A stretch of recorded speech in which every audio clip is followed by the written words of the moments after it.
इन भुट्टो दौर में जनरल रानी ने अपने डेरे शारा कैद आज़म पर वाक़े इंटरकॉन्टिनेंटल एक स्वीट में बहुत कुछ आबाद कर रखा था। वक्त के हुक्मरान उनके आस्थाने पर जबी नियाज लेकर हाजिर होते और अपने शरारती मन की मुरादें पाते। खैर गवर्नर बने तो इस किस्म की इतलात मौसूल होना शुरू हुई कि जनरल रानी की जलवाएगा जमालो विसाल साजिशों का गढ़ बन रही है। नीले आसमान की बूढ़ी आंखों ने उस ताकतवर औरत की दहलीज पर गुजरे वक्त के कितने आला अफसरान को पेशानी रगड़ते देखा। जमीन फिर आसमान ने रंग बदला, हालात ने पलटा खाया, लैलो नहार की गर्दिश ने करवट ली और पंजाब पुलिस हरकत में आई। एक शब जनरल रानी को बमाए साजो सामान साजिशगाह से हिफाजती हिरासत में लेकर कोतवाली थाने पहुंचा दिया गया।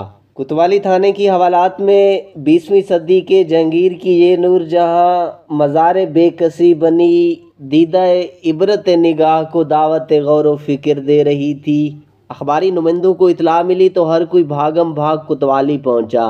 थाने का वसीओ अरीज अहाता रिपोर्टर्स और फोटोग्राफर्स के सामने तंग दमानी का शिकवा करने लगा। तमाम अखबारी नुमाइंदों को जनरल रानी तक पहुंचने की खसूसी इजाज़त दी गई। वो तस्वीर बेबसी बनी सर झुकाए हर सवाल सुनती रही, लेकिन किसी भी सवाल का माकूल जवाब देना उसने मुनासिब न जाना। सहाफ़ी चुटकी भरते याया खान के हवाले से यादों को साज देने की इस्तदा करते, लेकिन जनरल रानी का तो हाल वो था कि काटो तो बदन में लहू नहीं। बादशाह रानी के होंठ फड़फड़ाए और उसने कप कपाते लहजे में जवाब दिया, बस नक्शा बिगड़ गया। समंदर की पाताल और आसमान की पहनाइयों से खबर ढूंढ निकालने वाले खोजी रिपोर्टर बसद हसरत व मुराद नाकाम लौटे। वो ये ना जान सके कि कौन सा नक्शा बिगड़ गया। उस रात ये खोजी कोई बड़ी खबर हासिल करने में नाकाम रहे। समीन हर दौर में जनरल रानी मफरूर इश्तहारी मुलजुमों की तरह जा बजा छुपती फिरती रही। अगले वक्त के मेहरबानों के दरवाजे दर तोबा की तरह बंद हो चुके थे।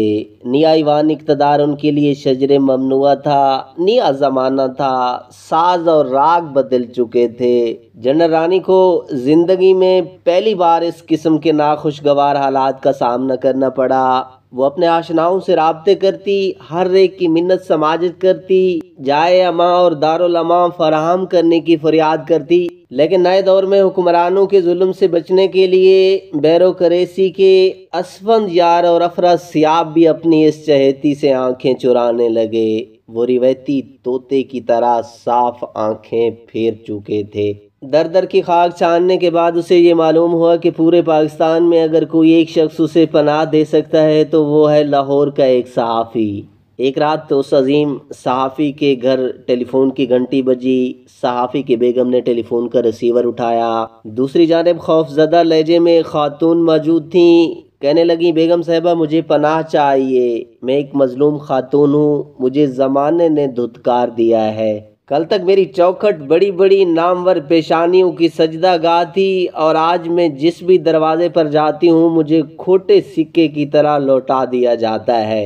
नामवर सहाफ़ी की बेगम ने कहा, आप जानती हैं कि आपने किसके घर फ़ोन किया है? रानी ने बताया, मैंने आपके शोहर आगा शोरिश काश्मीरी की जिगरदारी और बहादुरी की दास्तानें सुन रखी हैं। मुझे मेरे मिलने वालों ने बताया है कि वो मजलूमों का साथ देने में कभी हिचकिचाहट महसूस नहीं करते। बेगम साहिबा ने कहा कि आगा साहब इस वक्त आराम कर रहे हैं, वो जब सो रहे हों तो हम में से कोई भी ये जुर्रत नहीं पाता कि उन्हें जगा सके। वो जब लिखने में मसरूफ़ हूँ या आराम कर रहे हों तो किसी किस्म की मुदाखलत और खलल बर्दाश्त नहीं करते। एक दो घंटे गुजरने के बाद फ़ोन की घंटी दोबारा बजी। दूसरी जानिब बोलने वाली खातून ने यह ऐलान किया कि मैं इंतहाई मजबूर हूँ और मेरे पास इसके सिवा और कोई चारा नहीं रहा। मैं बनफ्स नफीस साहब के दौलत कदे पर हाजिर हो जाऊं।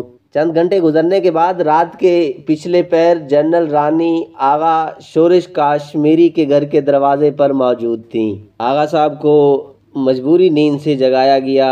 वो बाहर आए और हाल पूछा। जनरल रानी ने हुकूमती मुजालिम की एक तवील दास्तान सुनाई और उसके बाद पनाह की तलबगार हुई। आगा साहब ने कहा कि मैं तुम्हें तादेर अपने यहाँ पनाह नहीं दे सकता।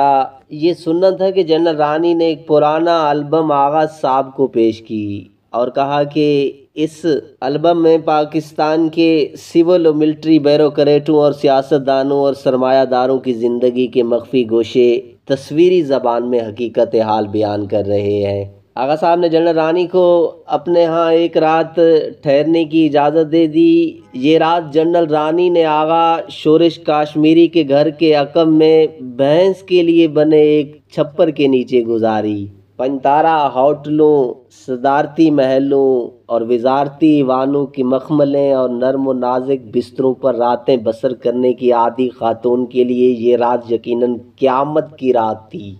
सुबह होते ही वो चल दी। आगा साहब ने उसके दिए हुए तोहफ़े को उसकी आंखों के सामने नजर आतिश कर दिया।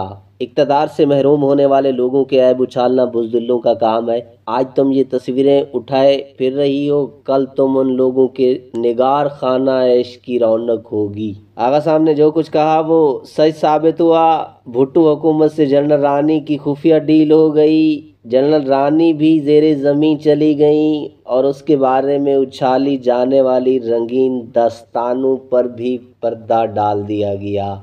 समीन, आप भी इस वीडियो के बारे में एक कमेंट ज़रूर दीजिएगा।